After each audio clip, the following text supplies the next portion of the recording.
हिंदुस्तान ने अभी अभी बहुत बड़ा नुकसान सहा है। कश्मीर के पहलगाम में कुछ आतंकवादी आते हैं और आकर बेरहमी से बर्बरता के साथ टारगेट करके 26 लोगों को मार देते हैं।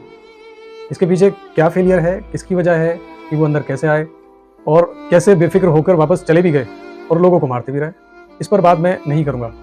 आदाब दोस्तों, मैं आज बात करने के लिए आया हूँ ललन टॉप की एक वीडियो है जिसमें ललन टॉप ने न्यूज़ दिया है। वैसे तो ललन टॉप मेरा फेवरेट चैनल है और बड़ी सटीक और बड़े अच्छे से अपनी बात रखता है, लेकिन आज न्यूज़ पर क्रिटिसाइज़ करूंगा। इस वीडियो को पूरा देखने के लिए मैं लिंक डिस्क्रिप्शन में दूंगा। ये वीडियो मैं इसलिए नहीं चला सकता और कि कॉपीराइट का मसला है, तो मैं सिर्फ वही वीडियो आप तक दिखा रहा हूँ जितने की मुझे बात करनी। वीडियो में आप दो व्यक्तियों को देखेंगे, उनमें से एक ऑपरेटर है और दूसरा सवार, यानी जो सवारी करने वाला है। जो सवारी करने वाला है वो वीडियो बना रहा है। बताया जा रहा है कि ये वीडियो बिल्कुल उसी समय का है जब घाटी में हमला हुआ था। अब हमले के बाद जब जांच शुरू हुई तो हर तरफ सबूत खंगाले गए और जो शख्स बैठ रहा है उस शख्स ने बताया कि वो जो ऑपरेटर था उसने हमले के वक्त अल्लाहू अकबर के नारों का उच्चारण किया था। ऐसा करते हुए वीडियो में आप साफ तौर पर समझ सकते हैं। ललन टॉप पर जब ये वीडियो आई है तो उसमें अल्लाहू अकबर वर्ड को नारा बताया गया है। मुझे इस बात से थोड़ी दिक्कत है, क्योंकि इस टाइम हिंदुस्तान में ऐसे संवेदनशील मसले पर नारा शब्द का इस्तेमाल करना बहुत ज़्यादा गंभीर है। मेरा सवाल ये है कि इतना बड़ा न्यूज़ चैनल होते हुए भी क्या रिसर्च की गई थी कि कब शब्द नारा बनता है, यानी नारा किसे कहा जाता है, या किसी भी शब्द को या किन्हीं भी शब्द को नारा कह सकते हैं।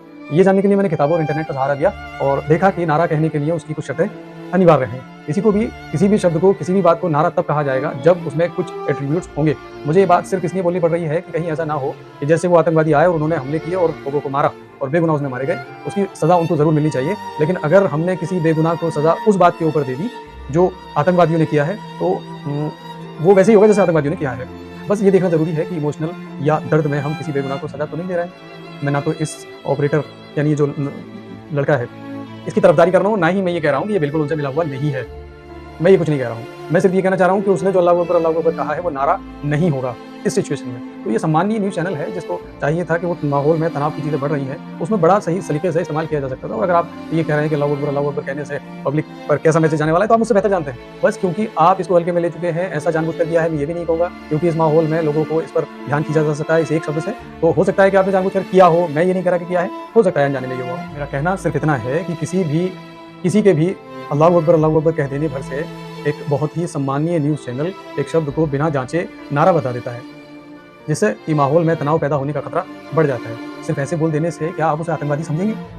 और अगर आपसे ये कहा है कि अल्लाहू अकबर का नारा लगाया गया है तो इसका मैसेज पब्लिक पर कैसा जाने वाला है ये आप बहुत बेहतर जानते हैं। बस क्योंकि आपने इसको हल्के में लिया है, अब ऐसा जानबूझकर किया है, मुझे नहीं पता है, क्योंकि इस वक्त माहौल में ये शब्द लोगों का ध्यान खींचने के लिए काफ़ी है और इस पर व्यूज़ बहुत हाई लेवल तक है कि स्लोगन क्या है। कुल मिलाकर बात यह है, और कब कोई शब्द स्लोगन बनता है और उसकी क्या क्या तारीफ हो सकती है, किन किन एट्रीब्यूट से उसे गुजरना होगा, क्या क्या उसके अंदर होना चाहिए, तब कोई शब्द या कोई प्लूरल शब्द स्लोगन बनेंगे। मैंने जब इस शब्द को गहराई से जानने की कोशिश की तो पाया कि इस शब्द को समझने के लिए बहुत ज़्यादा डिटेल में जाने की ज़रूरत नहीं है। स्लोगन यानी नारे को दो प्रकार से दिखाया जाता है, यानी लिख कर और बगैर बोले या कुछ इस तरह से, और एक आवाज़ के साथ, यानी अपनी ज़बान से आप उसका प्रदर्शन करते हैं। तो चूंकि यहाँ ज़बान की बात है, आप अपनी ज़बान से बोलेंगे तो हम ज़बान पर ही बात करते हैं। जब आपकी आवाज़ थोड़ा लाउड हो और लोगों को अपनी बात बताने के लिए बार बार दोहराई जाए और कोई मैसेज दिया जाए, ये नारा है। नारा शब्द का मूल अर्थ है स्लो गैरम। स्कॉटिश और आयरिश में इसका जो मतलब है वो होता है एकत्रित होकर रोना या युद्ध में रोना। यानी मकसद ये है कि अपनी बात को, दूसरों का ध्यान अपनी बात की तरफ खींचना, जिसका उपयोग समर्थन जुटाने और नारों में संदेशों को समाहित करने का पारंपरिक महत्व उजागर करता है। आसान भाषा में ये कि लोगों को एकजुट किया जाए, लोगों तक अपना मैसेज तेज आवाज़ में और उन तक उनका ध्यान खींचकर पहुंचाया जाए।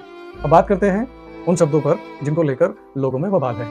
मैं बिल्कुल ये नहीं कह रहा हूँ कि वो ऑपरेटर उनसे मिला हुआ नहीं है, और ना ही मैं ये कह रहा हूँ कि वो उनसे मिला हुआ है। मैं इस पर बात ही नहीं कर रहा हूँ। मैं बस ये कह रहा हूँ कि अगर कोई शख्स अल्लाहू अकबर या राम राम या सेव बी गॉड कुछ ऐसे करके बोल रहा है तो वो नारा होगा, ये ज़रूरी नहीं है। उसके लिए उसे स्लोगन बनाने के प्रोसेस से गुजारना होगा। 90s के दशक में इसको समझने के लिए फिल्म का सहारा लेना पड़ रहा है। 90s के दशक में एक फिल्म आई थी इश्क, उसमें आमिर खान और अजय देवगन की फिल्म है। उसमें आमिर खान अजय देवगन को बचाने के लिए पाइप पर जाता है और डर से उसके मुंह से राम राम राम राम निकलने लगता है। तो मेरा सवाल ये है कि क्या ये नारा है? और इसी तरह फिलिस्तीन के मुसलमानों पर जब बमबारी होती है और हो रही है तो उनके मुंह से अल्लाहू अकबर निकलता है, क्या ये नारा है? हर धर्म में जिसको कोई मानता है, जिस भी धर्म को जो मानता है, वो मुश्किल वक्त में अपने ईश्वर को याद करता है, लेकिन वो नारा नहीं होता है। होता क्या है? इस क्रिया को संस्कृत में जप कहते हैं, जिसका मतलब है किसी मंत्र या ईश्वर का नाम ध्यानपूर्वक दोहराना। इसे उर्दू में तस्बीह कहते हैं। मैं ध्रुव राठी सर से, जिनका मैं फ़ैन हूँ, उनसे कहूँगा कि वो इस मुद्दे पर अपनी एक वीडियो ज़रूर बनाएँ, ताकि कहीं ऐसा ना हो कि कोई बेगुनाह, जैसे कि वो 26-27 बेगुनाह मारे गए हैं, उस नंबर में एक और बढ़ोतरी ना हो जाए।